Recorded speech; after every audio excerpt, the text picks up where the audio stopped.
Oh, good evening, welcome. This is Ghana Tonight. We're live from Manu Sabata, Desawe Kanda, also live on TV3 Ghana on Facebook and on DSTV channel 279. We're all across the world on 3news.com. I am Alfred Okansi. Tonight, Parliament returns from recess to packed parliamentary activities, including the return of the controversial anti-LGBTQ plus bill, vetting of the Chief Justice nominee, the presentation of the 2026 budget, and also the swearing in of two NDC MPs who were elected during the period of Parliament recess. Stay with us. We've got a conversation tonight. Also, former President Nana Addo Dankwa Akufo-Addo meets new Patriotic Party flag bearer hopefuls ahead of the crucial January 31, 2026 presidential primary. How important is this meeting in the scheme of things? We have a conversation tonight here. Also, unfortunate, after the incident in Garu yesterday, a curfew has been imposed on the town of Golompe and its environs in the Kintampo North municipality of the Bonois region following a violent clash between two groups. We're live in the area to assess the situation as we speak. We have this tonight and more. If you stay with us, as always, you're an integral part of the conversation. Let's hear from you. The hashtag we're using is Ghana Tonight on Facebook and on X. Let's get talking.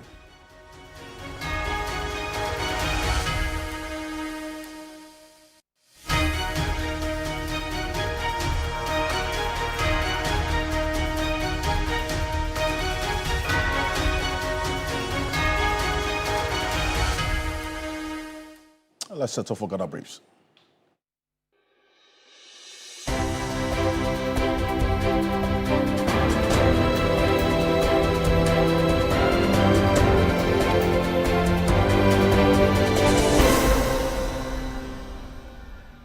The Speaker of Parliament, Alban Bagbin, has referred the nomination of Paul Bafo-Boni as Chief Justice to the Appointments Committee for consideration. This is coming despite a suit filed by the former Chief Justice, Gertrude Tukonu, asking the High Court to stop the nomination and vetting of Justice Paul Bafo-Boni. The Appointments Committee, upon the referral by the Speaker, would consequentially schedule a date to vet Justice Bafo-Boni. Following consultations with the Council of State, conveyed by its letter dated 14th October 2025, and in accordance with Article 144, Clause 1 of the 1992 Constitution of the Republic of Ghana, I have the honor to respectfully submit for the approval of Parliament the nomination of Justice Paul Bafo-Boni as Chief Justice of the Republic of Ghana.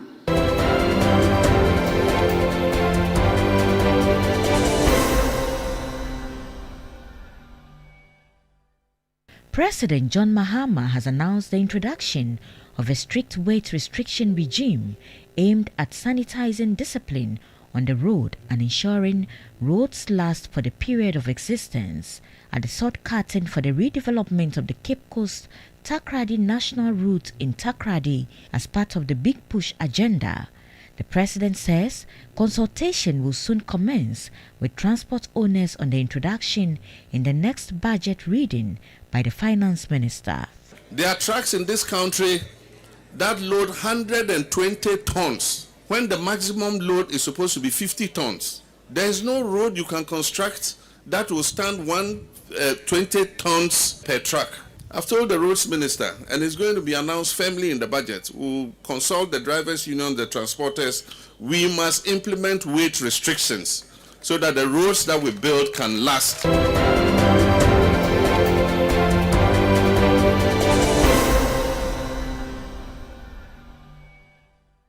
Former President Nana Addo Dankwa Akufo-Addo has met with the 5 presidential aspirants of the New Patriotic Party at his private residence in Accra to promote unity ahead of the party's presidential primaries on January 31, 2026. The meeting, convened by the former president, sought to strengthen solidarity among the aspirants and ensure a peaceful, issues-driven contest.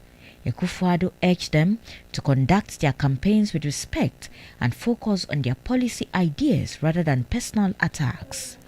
In response, all 5 aspirants pledged to uphold a healthy and competitive campaign environment in the spirit of party unity.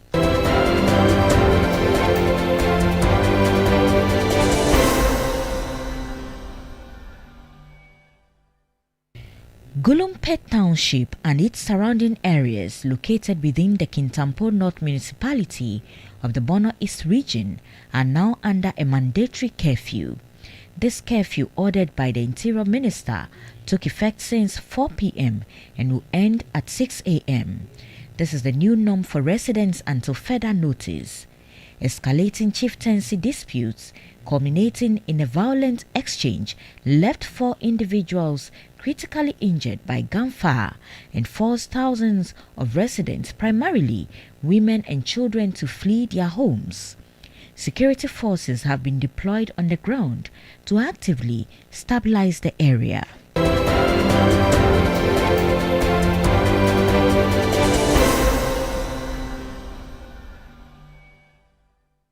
The trial of former Public Procurement Authority Chief Executive Ejeni Boateng Ejei resumed today at the High Court, with the Office of the Special Prosecutor calling its first witness, Lambert Lugunia, a senior legal officer at the Commission on Human Rights and Administrative Justice, SHRAJ. Ejei faces 8 charges, including using public office for profit and influencing procurement processes for personal gain. The witness, who was part of SHRAJ's investigative team in the contract for sale case, presented a 188-page report titled Decision as evidence.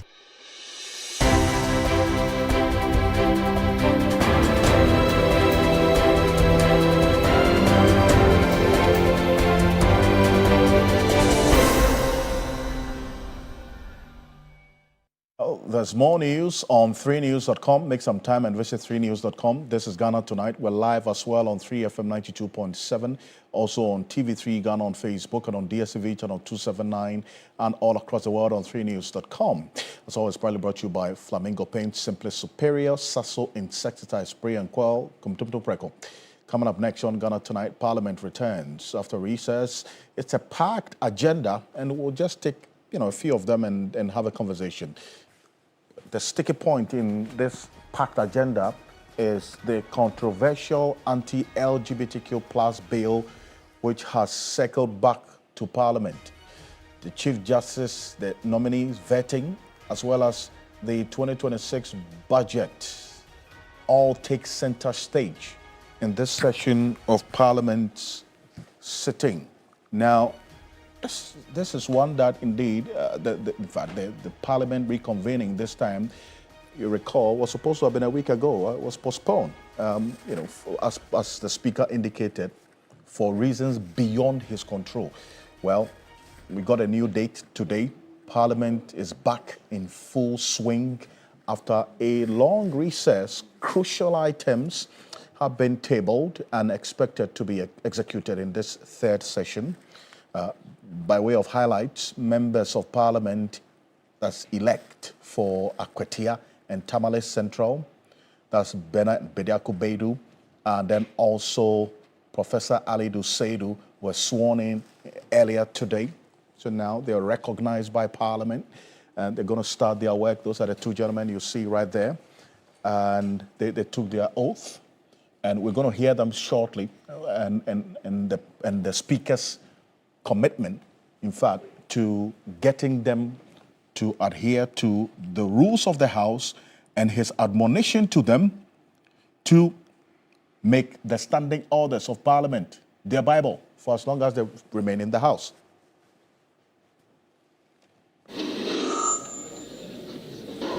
I, Seydou Mahama Alidu, do in the name of the Almighty God swear that I will bear true faith and allegiance to the Republic of Ghana, that I will bear true faith and allegiance to the Republic of Ghana, as by law established, as by law established, that I will uphold the sovereignty and integrity of Ghana, that I will uphold the sovereignty and integrity of Ghana, and that I will preserve, protect, and defend the Constitution of the Republic of Ghana. and defend the Constitution of the Republic of Ghana. So help me God. So help me God. We now take the oath of a member of Parliament. I, Sidi Muhammad Alidu, having been elected a member of Parliament, do, having been elected a member of Parliament, do, in the name of the Almighty God, swear in the name of the Almighty God, swear that I will bear true faith and allegiance to the Republic of Ghana, that I will bear true faith and allegiance to the Republic of Ghana, as by law established, that I will uphold, preserve, protect, and defend the Constitution of the Republic of Ghana, and defend the Constitution of the Republic of Ghana, and that I will faithfully and conscientiously discharge the duties of a member of Parliament. So help me God. So help me God. Their journey starts today as members of Parliament representing the various constituencies of Akwatia, Tamale Central, and expectations of their constituents are high. But also a number of papers are expected to be presented and read for the first time, and one of them being the controversial Human Sexual Rights and Family Values Bill, known as the Anti-LGBTQ+ Bill, which has been reintroduced with a bipartisan support. We're going to get into that shortly. But another issue as well, which is going to be an integral part of this session of Parliament, is the vetting of the Chief Justice nominee, Justice Paul Bafuboni. This is one of the key moments to expect in this session. Today, Speaker of Parliament Alban Bagbin, Right Honourable Alban Sumana Kingsford Bagbin, referring the nomination of Paul Bafuboni as Chief Justice to the Appointments Committee of Parliament for consideration. Let's take a listen to exactly what the Speaker said and how the coming days will look like. Take a look. Nomination of Chief Justice. Following consultations with the Council of State, conveyed by its letter dated 14th October 2025, and in accordance with Article 144, Clause 1 of the 1992 Constitution of the Republic of Ghana, I have the honor to respectfully submit for the approval of Parliament the nomination of Justice Paul Bafuboni as Chief Justice of the Republic of Ghana. Justice Bafuboni has distinguished himself through unwavering integrity, sound judicial temperament, and a deep commitment to the rule of law. Attached are the nominee's curriculum vitae and supporting documents to facilitate the vetting process. That's the Speaker there. But the minority in Parliament is opposed to this development. Let's hear from Minority Leader Alexander Apenyoma-King earlier today. While recent indicators show modest macroeconomic gains, these are yet to bring real relief to the ordinary citizen. The truth is, stabilization means little if the youth remain unemployed and families still struggle with the cost of living. Enough of the rhetorics. The 24-hour economy must not be an empty talk. Minority registers its unequivocal objection to the removal of the Chief Justice, Mrs. Gertrude Araba Esaba Saki Tokonu. We believe the process lacked transparency, violated constitutional principles, and set a dangerous precedent for judicial interference. Though we are 87, we assure the people of Ghana that we are firm in our conviction and will be able to hold this supermajority to account. We don't believe in numbers, we believe in substance, and will confront you with substance.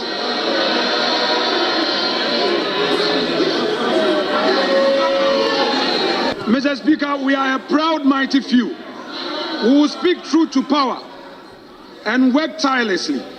Mr. Speaker, guided by discipline, hard work, and our faith in God. When your party lost in 2000, you led the charge with fewer numbers, and within a short period, you made progress.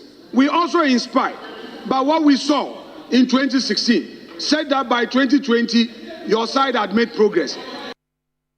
Well, that's Alexander Apanyama, a full member of parliament, minority leader there, clearly indicating their position on the nomination of the Chief Justice. The coming days is indeed one to watch on what the minority will do when this vetting process starts.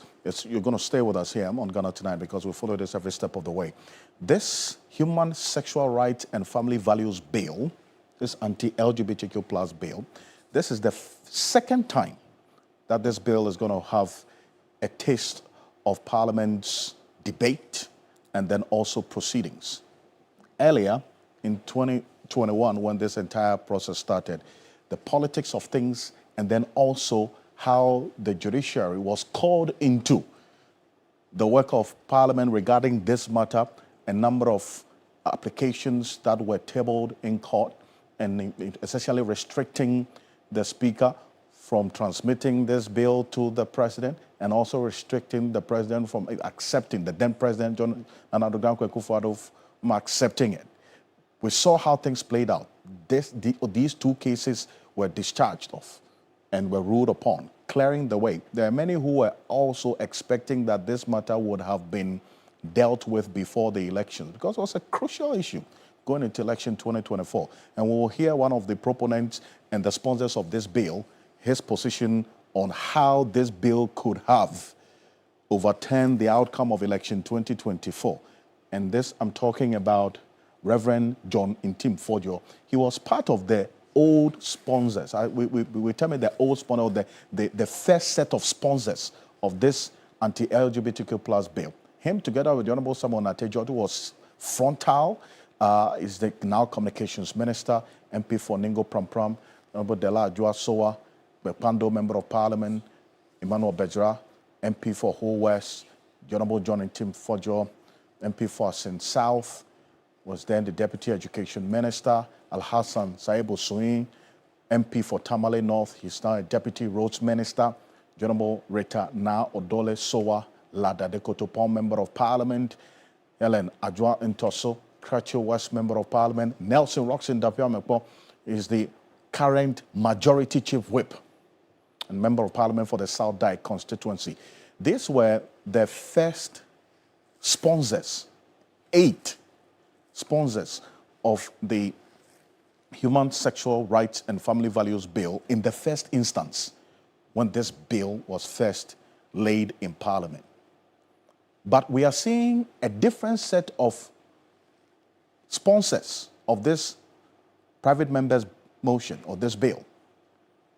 There are few of them who retain their interest in this particular bill. And remember, when this bill, the debate was ongoing in Parliament, it was a unanimous one. We didn't see any opposition to the bill, at least by members of Parliament who were present on the day.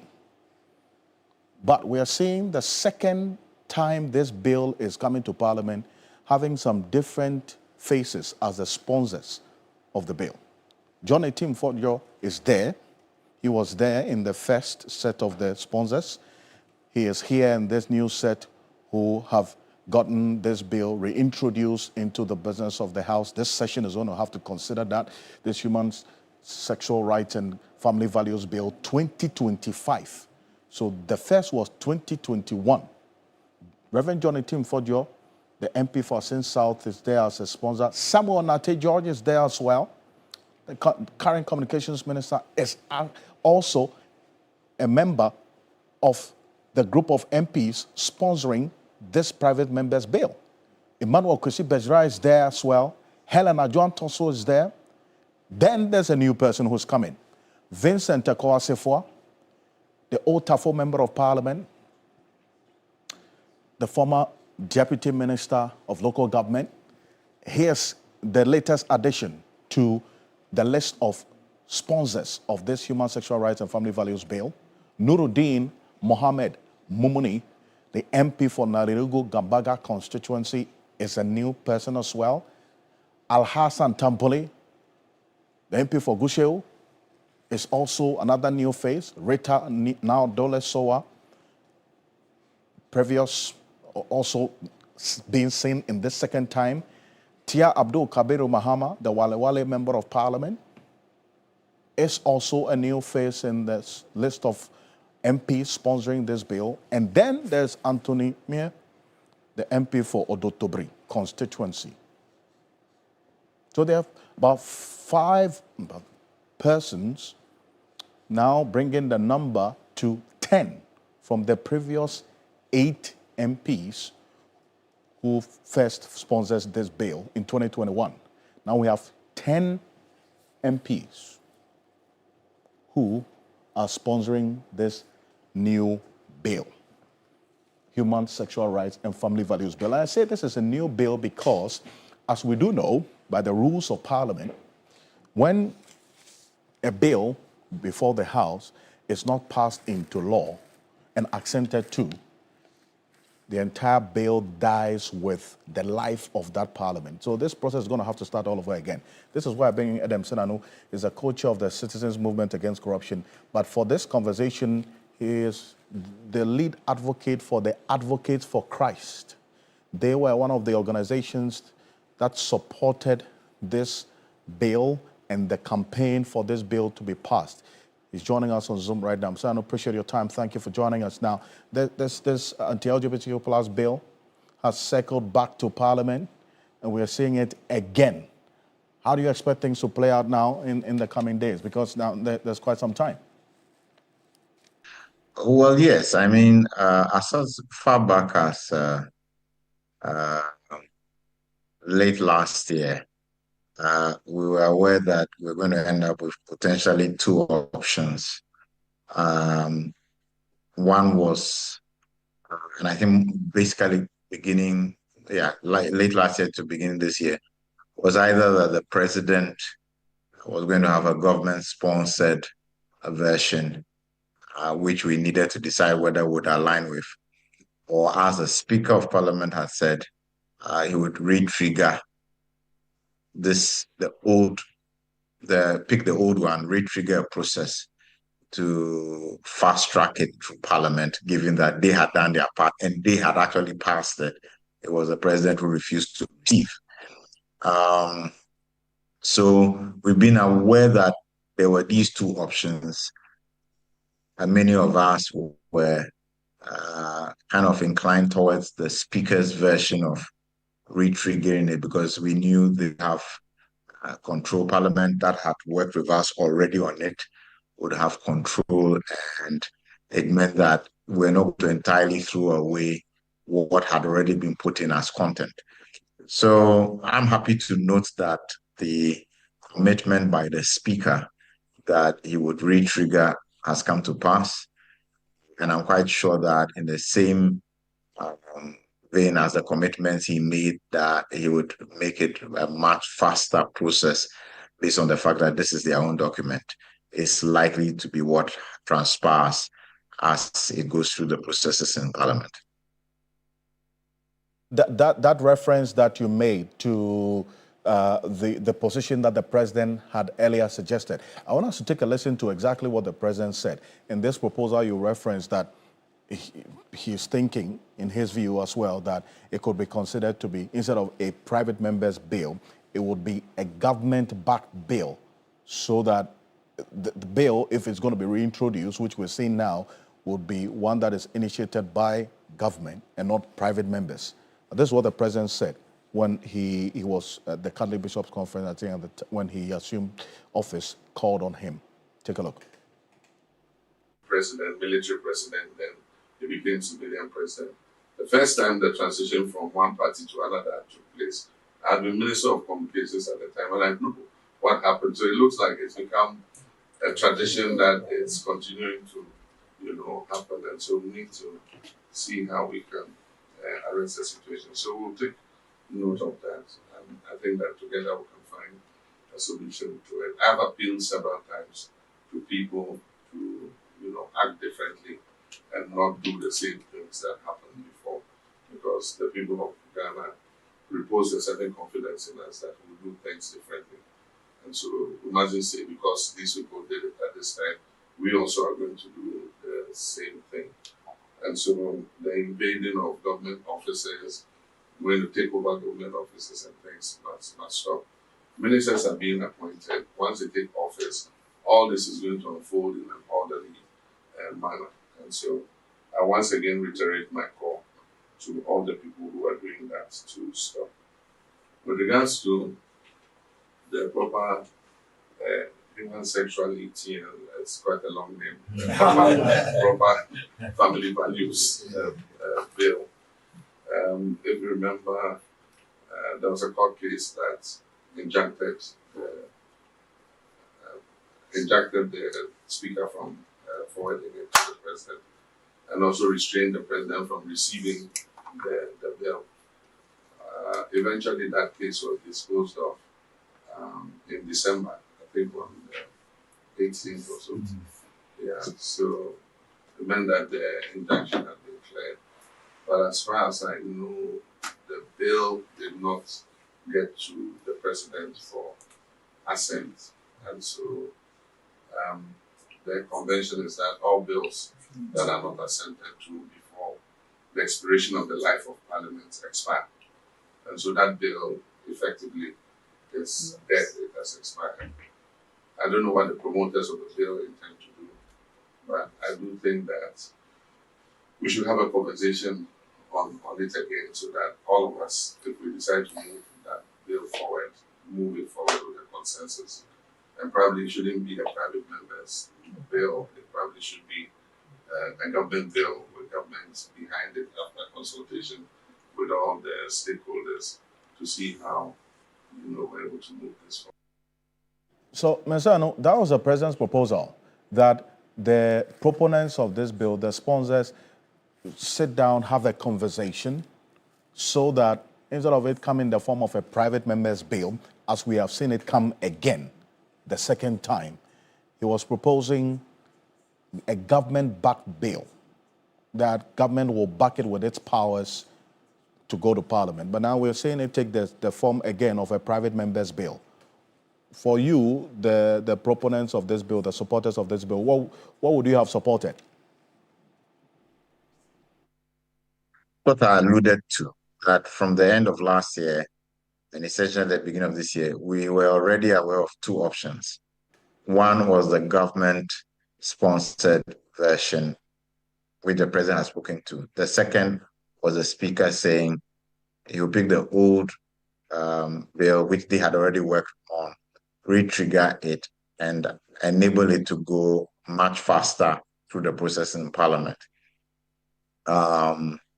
And given the level of work that might have had to be done if it was government-sponsored, it was likely to start from scratch and so on and so forth.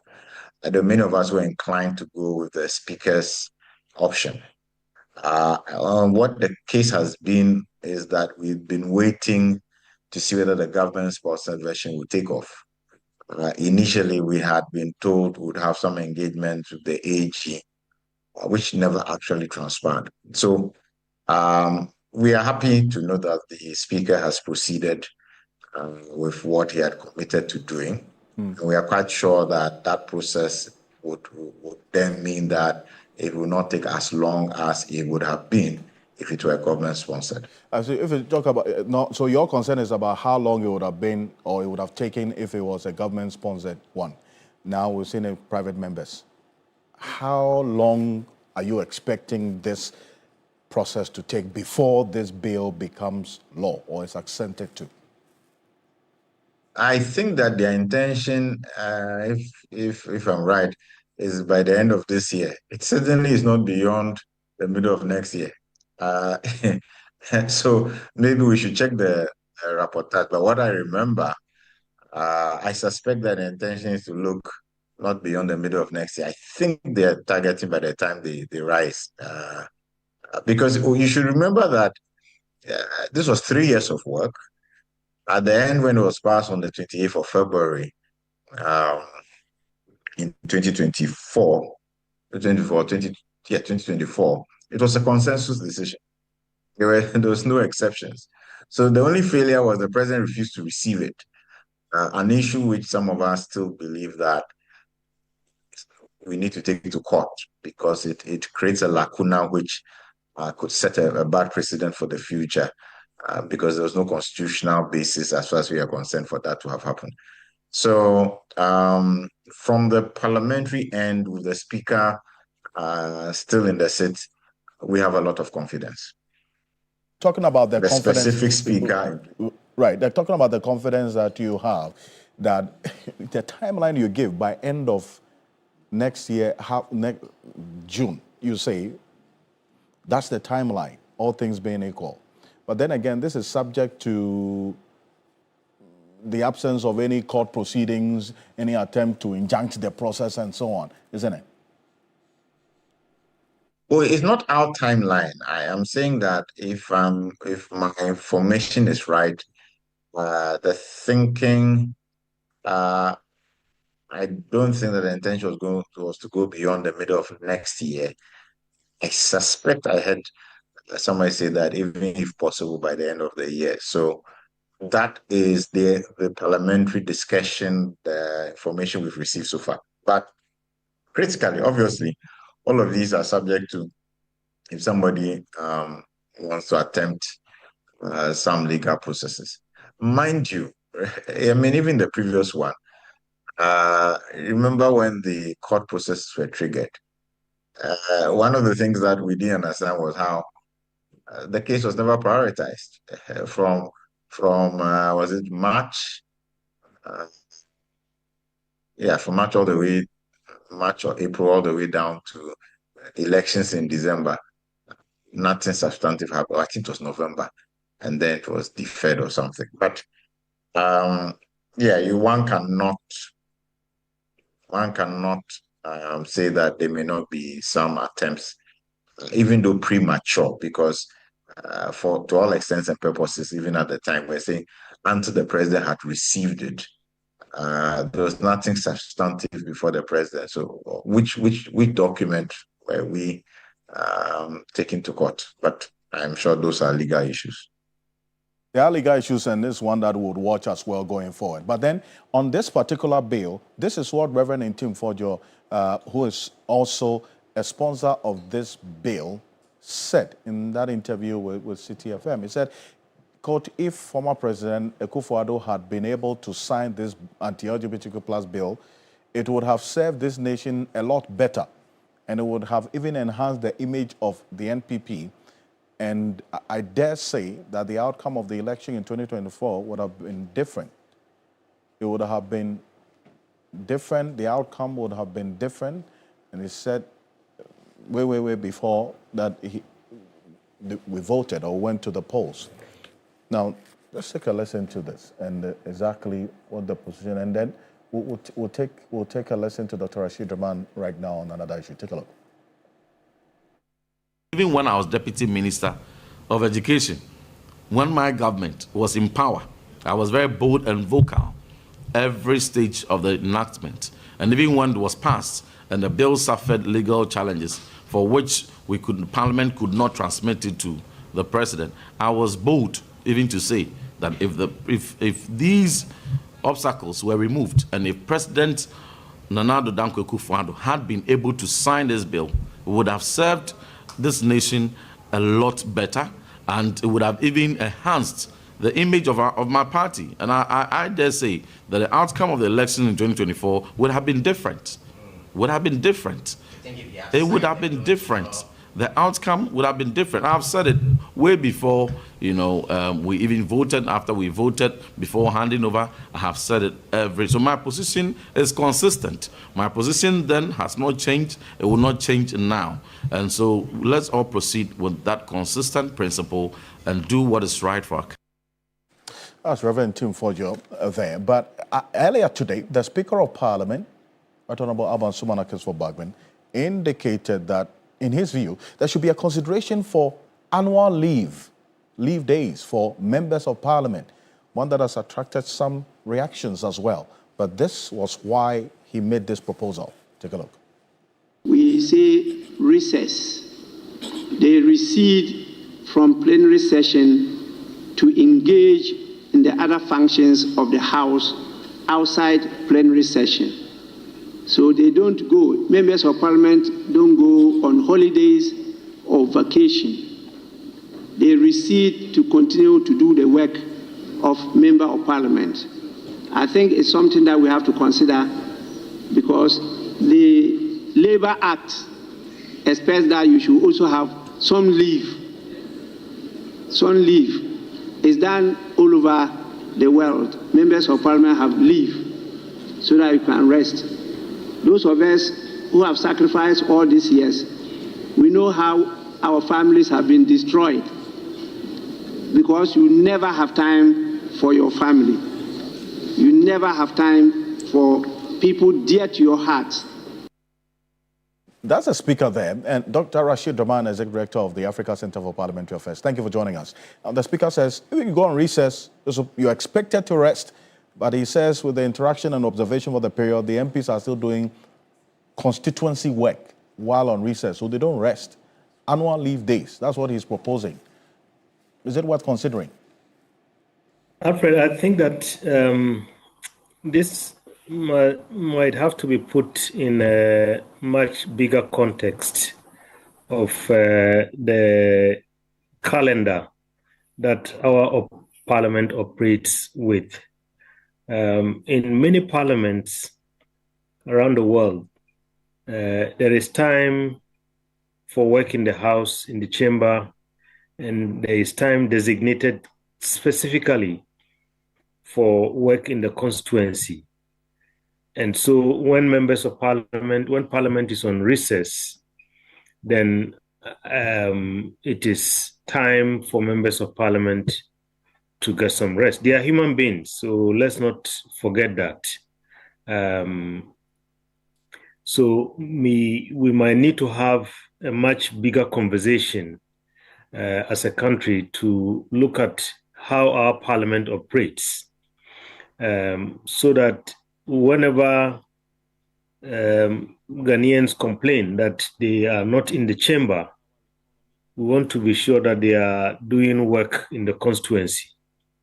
But when they don't show up in the chamber and they are not in the constituency, and during the time that they have recess, of course, everybody would expect that they should be available for their constituents.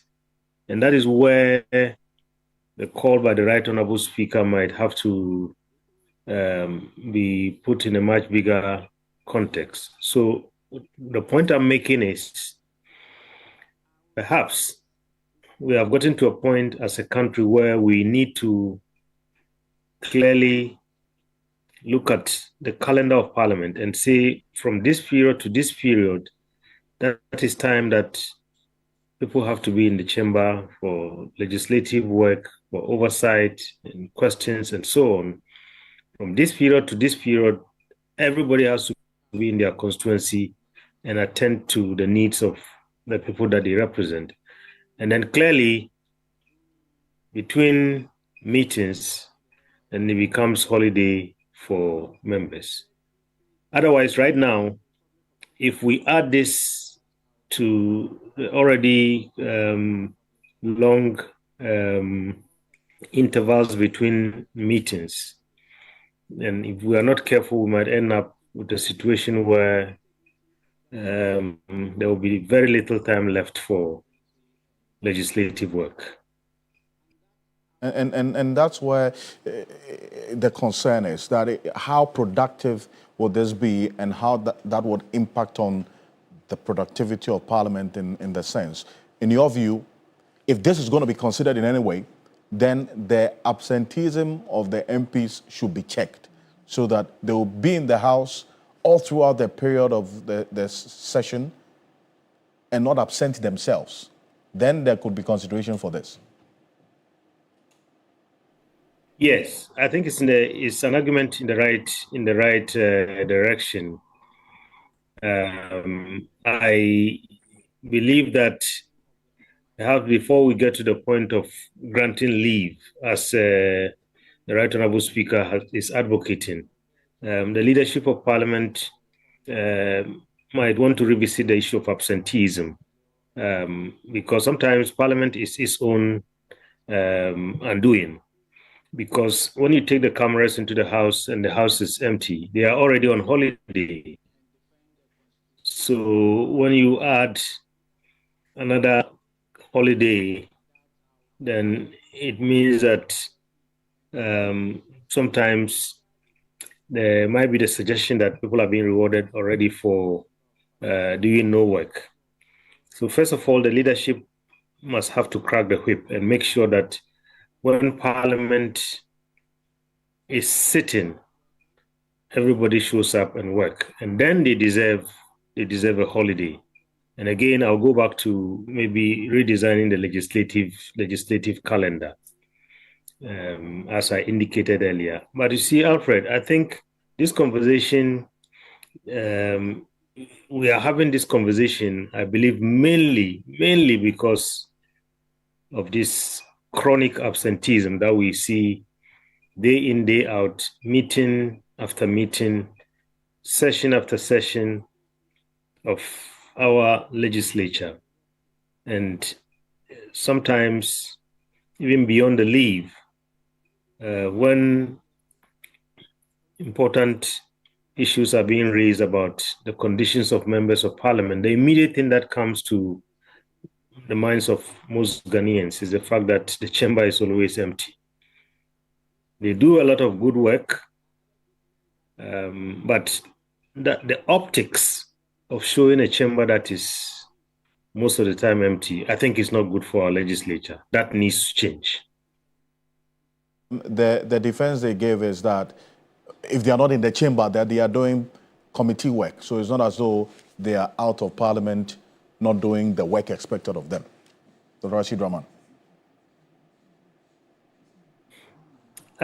So I think if that is the case, again, just like how it's important to clearly define the time that people have to be in the chamber, the time that they have to be in the constituency, I think it's also important that we don't mix committee work with periods when members are supposed to be in the chamber, because as it is now, even though the new standing orders say that all committees can't sit in public, that is not operational yet. So what Ghanaians see, what you bring to all of us in our living rooms is what happens in plenary. So, like happens in many countries, there is time for committee work, there is time for constituency work, and there's time for plenary. And I think we are at a point in our legislative history that perhaps we might need to adopt this approach. I know in a place like Tanzania, they have a system like that. When committees are sitting, there is no work that happens in the chamber.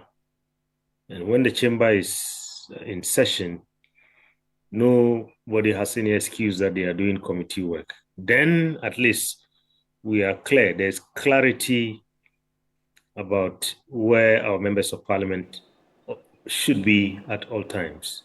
And when we have a mixture, as we do right now, then even if somebody is not in the chamber, they could advance this argument. Perfect. But I think that is one that is not tenable. Okay. Or if it is, then the leadership might have to go back again to the drawing board and look at how the work of the House is organized. Great. Dr. Rashid Rahman, thank you. He's a director of the Africa Center for Parliamentary Affairs. Coming up after this quick break, curfew hits Golompe after violent clashes between two groups rock the Kintampo North area. What sparked this violence or this unrest? We're live in the community on the ground tonight, and we'll have a security analyst also join us. Stay with us.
From gutters to innovation hubs, from pollution to prosperity, Ghana's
Welcome back. Gulumpe Township and its environs, located within the Kintampo North municipality of the Bono East region, are now under a mandatory curfew.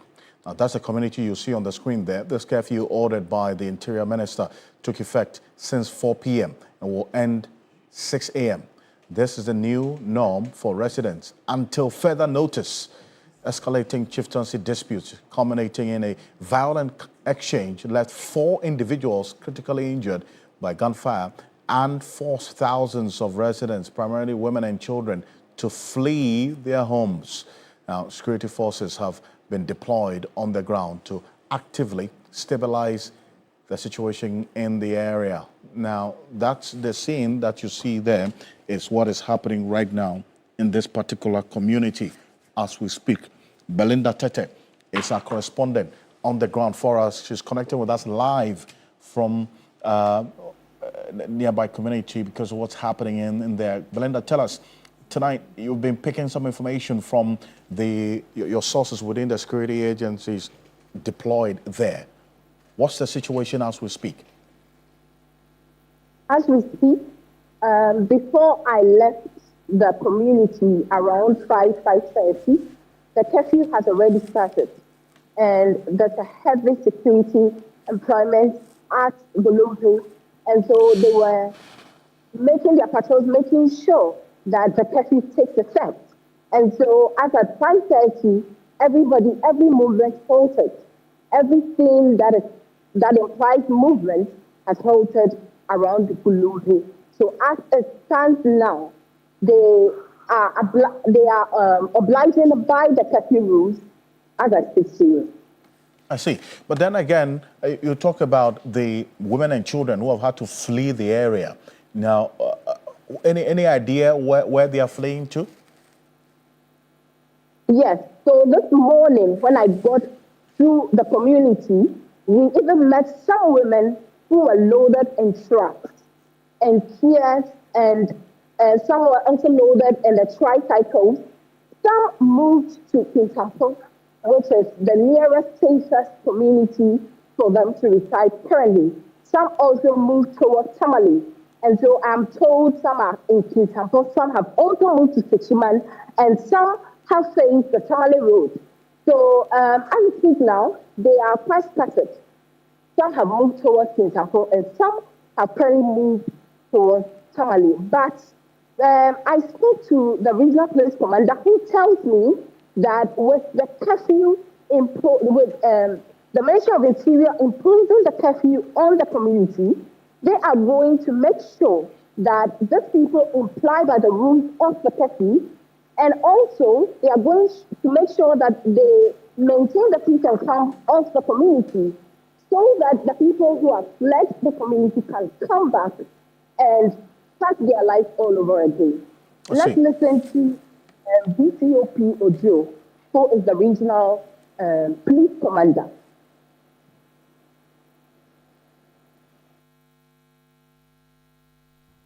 We are going to ensure that they comply to the fullest so that there will be total peace. We don't want situation whereby, like we did yesterday, engaging them, talking to them, they understood themselves.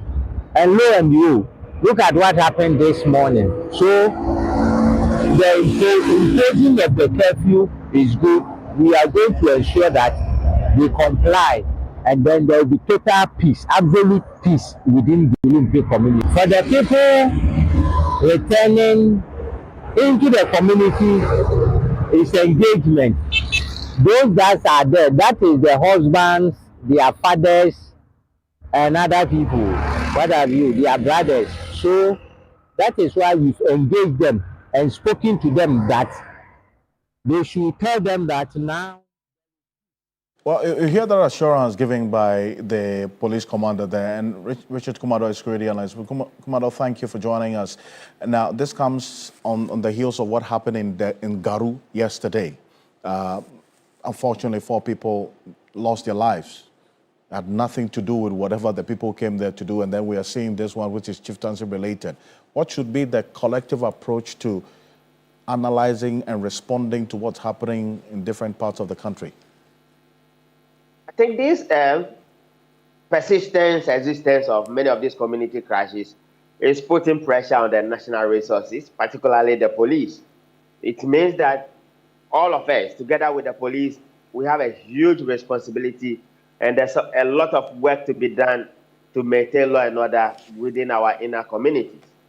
Then again, as community dwellers, we will need to work together to cohabit, because the devastating nature of the crime, particularly when guns are involved, and the influence it has on families and those who have been shot, is becoming a bit worrisome.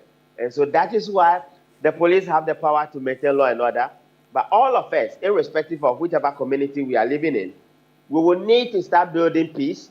We will need to start engaging ourselves, and we will need to start putting ourselves out there as community leaders who are determined to stay and build our communities so that we don't get up one day and our communities are torn into pieces. I see. And talk about the response mechanism. We've seen security personnel deployed there, as we're seeing on the screen right now, police personnel on the ground. Beyond that, what next? No, I think as a nation, we lack the motivation of prosecuting people who flout our laws. And non-punishable offenses will always rationalize bad behavior and promote antisocial tendencies in society. If you look at the nature and the sophistication of the guns they are using in many of these conflicts, if we don't retrieve the guns from these people and we don't prosecute them, then they may rationalize their behavior at the same place or at some other places. And I think we will need to find out what the root causes are and deal with it diplomatically. But then on the other side, once you shoot somebody and kill them, you've committed murder and you need that to be dealt with. We have not done it for a very long time. So gun violence is becoming one of the major security risks indicators we have at the National Security Secretariat.